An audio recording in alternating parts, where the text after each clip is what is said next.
नमस्कार मंडळी, स्वागत आहे तुमचं आपल्या YouTube चॅनलमध्ये। सकाळची कामे झालेली आहेत, नाश्ता झालेला आहे, पूजा सुद्धा झालेली आहे आणि आज मी तुमच्याशी शेअर करणार आहे सकाळी नाश्ता आणि पूजेनंतरचं माझं रुटीन। त्यामध्ये मी लंच प्रिपेअर करणार आहे आणि आज मी तुमच्याशी शेअर करणार आहे अगदी साध्या सोप्या पद्धतीने चविष्ट अशी घेवड्याची भाजी। स्वयंपाक बनवायला सुरुवात केली की सगळ्यात आधी मी कणिक मळून ठेवते। सुरुवातीलाच कणिक मळून ठेवली की मग आपली इतर कामे होईपर्यंत कणिक व्यवस्थित भिजते आणि मग आपल्या चपात्या सुद्धा मऊ होतात। या ठिकाणी माझी कणिक मळून झालेली आहे। आता मी भाजी बनवणार आहे। या ठिकाणी मी पाव किलो घेवड्याच्या शेंगा सोलून आणि पाण्याने स्वच्छ धुवून घेतलेल्या आहेत। आता आपण फोडणी करूया भाजीला। या ठिकाणी कढई गरम करायला ठेवलेली आहे, त्यामध्ये तेल घालून घेऊया। तेल व्यवस्थित गरम झाले की त्यामध्ये घालूयात 1 चमचा मोहरी व्यवस्थित तडतडली की घालूया जिरं। यामध्ये आता ॲड करूया अर्धा चमचा आलं लसणाची पेस्ट। आलं लसणाची पेस्ट घातल्यानंतर ती तेलामध्ये थोडा वेळ परतून घेऊयात, म्हणजे आलं आणि लसूण याचा कच्चा वास असतो तो निघून जाईल। आता यामध्ये घालूयात घेवड्याच्या शेंगा। घेवड्याच्या शेंगा अशा फोडणीमध्ये सुरुवातीला मिनिटभरासाठी परतून घेतल्या की मग शेंगा ह्या लवकर शिजतात आणि अतिशय टेस्टी लागतात। प्रत्येक भाजीला एक कच्चा वास असतो, तो सुद्धा सुरुवातीला फोडणीमध्ये अशा पद्धतीने परतून घेतल्यामुळे निघून जातो। शेंगा थोड्या वेळासाठी तेलामध्ये परतून झाल्या की मग त्यामध्ये आपल्याला मसाले ॲड करायचे आहेत।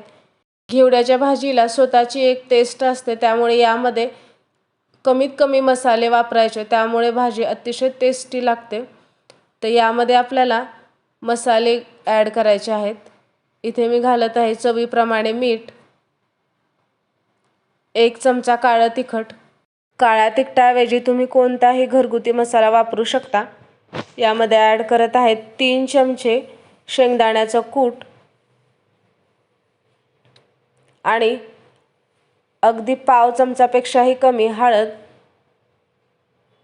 आता सर्व मसाले आणि घेवड्याच्या शेंगा व्यवस्थित मिक्स करून घेऊया। घेवड्यांच्या शेंगामध्ये जेवढे कमी प्रमाणात मसाले आपण वापरू तेवढ्या त्या शेंगा टेस्टी होतात। शेंगा एकदा व्यवस्थित परतून घेतल्यानंतर त्यामध्ये आपल्याला आवश्यकतेनुसार गरम पाणी ॲड करायचं आहे। या ठिकाणी गरम पाणीच वापरायचं आहे।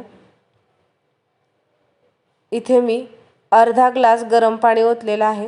इथे मी घेवड्याची भाजी ही सुकी म्हणजे मोकळी बनवणार आहे।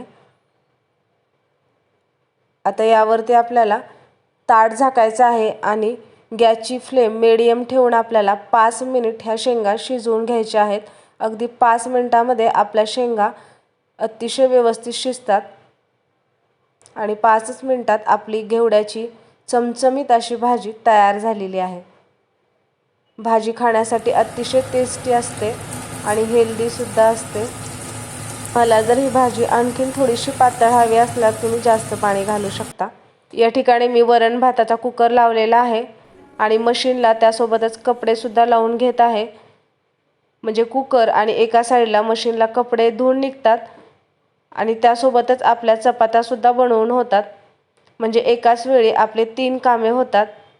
मशीन लावलेली आहे। आता मी चपात्या लाटून घेणार आहे, म्हणजे कुकर होईपर्यंत आपल्या चपात्या लाटून होतात आणि वरणाला फोडणी घालेपर्यंत आपली मशीन सुद्धा होते, म्हणजे आपण त्यानंतर कपडे वाळत टाकू शकतो। अशा पद्धतीने व्यवस्थित सिक्वेन्सनी कामे केली तर आपले कामे तर लवकर होतातच, पण आपला वेळ सुद्धा वाचतो।